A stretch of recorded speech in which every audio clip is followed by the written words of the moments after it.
Ya, selamat pagi sahabat cerita kasih dimanapun saudara berada saat ini. Berjumpa dengan saya, Pendeta Beta. Saya senang bisa menyapa saudara-saudara. Sekalipun pada saat sekarang ini situasi dan kondisi yang begitu sangat tidak memungkinkan untuk kita boleh berjumpa secara langsung. Dan kiranya saya boleh menjumpai saudara-saudara dalam keadaan sehat dimanapun saudara-saudara berada.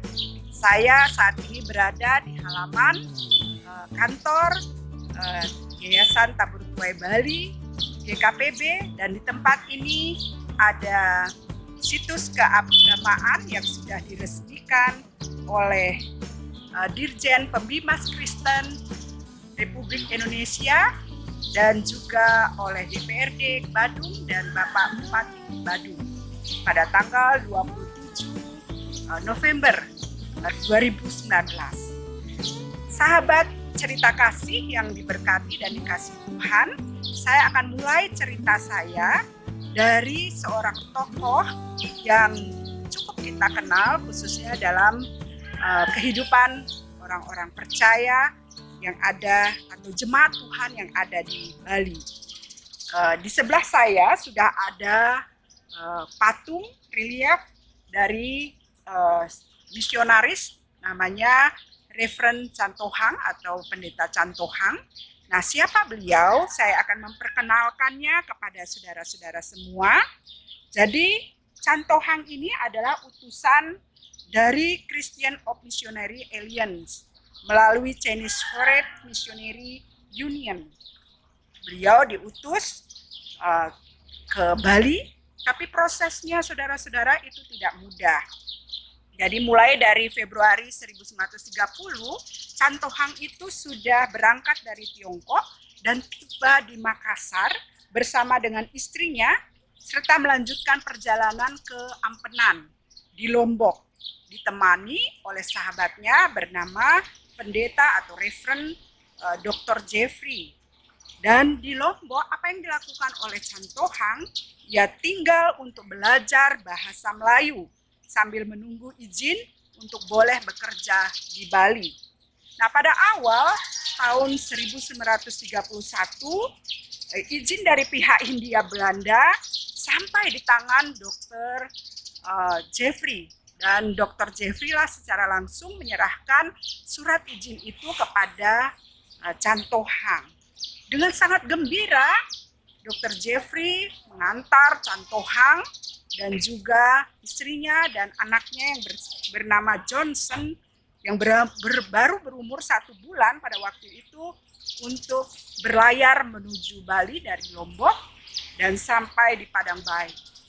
Sahabat cerita kasih, perjalanan keluarga ini tidak mudah. Mereka menghadapi satu tantangan yang besar, yaitu angin kencang dan juga gelombang yang besar. Sehingga Cantohang pada waktu itu bersama dengan istrinya mengemasi barang-barang di perahu kecil maksud saya.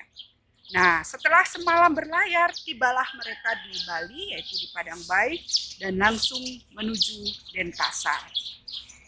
Sahabat cerita kasih yang dikasih oleh Tuhan, firman Tuhan yang menguatkan pelayanan Cantohang adalah dari Ulangan 1 ayat 21.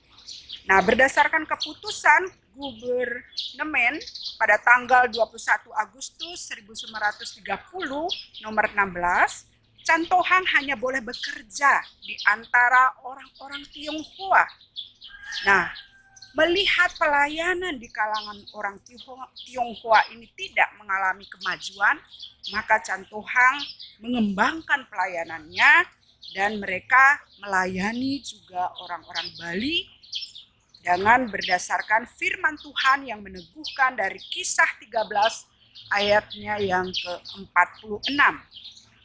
Pada tahun 1933, izin pelayanan Cantohang dicabut dan ia harus kembali dan dipaksa kembali untuk pergi dari Bali menuju Tiongkok. Namun kita tahu bahwa buah-buah pelayanannya terus bertambah dan berkembang, melahirkan jemaat-jemaat Tuhan yang ada di Pulau Bali. Dan termasuk di dalamnya adalah GKPB, yaitu Gereja Kristen Protestan di Bali.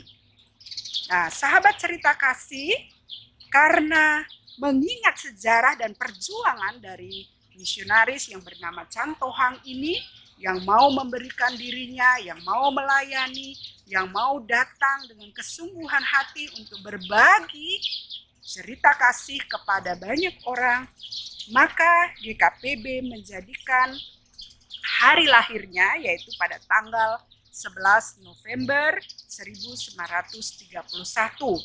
Mengingat pada waktu itu ada 12 orang yang percaya yang menjadi murid daripada Chan Tohang menyerahkan diri dan mau untuk dibaptis di Tukad Yehpoh di Dalung, Bali.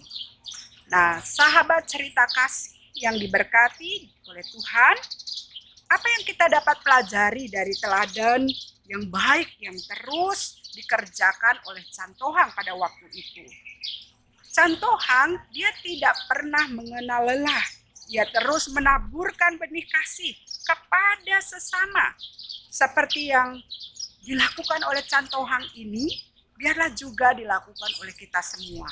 Kita tidak membedakan suku, budaya, agama, latar belakang, status sosial. Mari kita membagikan cinta kasih Tuhan kepada sesama kita, dan khususnya pada saat-saat seperti sekarang ini, di mana semua orang mengalami pandemi COVID-19 ini. Saudara, sahabat kasih yang diberkati oleh Tuhan, tantangan yang kita hadapi itu tidak mudah. Ada penderitaan oleh karena di PHK, ada penderitaan karena anak-anak harus tinggal di rumah, tidak lagi bisa belajar seperti waktu-waktu yang lalu, mereka belajar dengan online di rumah. Ada tantangan di mana seharusnya kita bisa duduk bersama dengan saudara-saudara yang lainnya di rumah-rumah ibadah, namun kita tinggal di rumah dan beribadah dari rumah kita masing-masing. Hanya orang-orang tertentu yang sudah melakukan protokol kesehatan dengan baik, mereka masih bisa untuk pergi ke tempat bekerja mereka, tapi mereka juga harus tetap menjaga kesehatan mereka dengan baik. Saudara-saudara, sahabat cerita kasih dimanapun saudara berada saat ini, mari kita teladani akan sikap hidup Chan Tohang dan juga bagaimana dia melayani dengan kasih kepada sesamanya. Sekalipun banyak tantangan, banyak pergumulan yang kita akan hadapi, bahkan sudah hadapi. Tetapi jangan pernah berhenti untuk kita terus membagikan cinta kasih Tuhan kepada sesama kita. Apa yang bisa kita lakukan?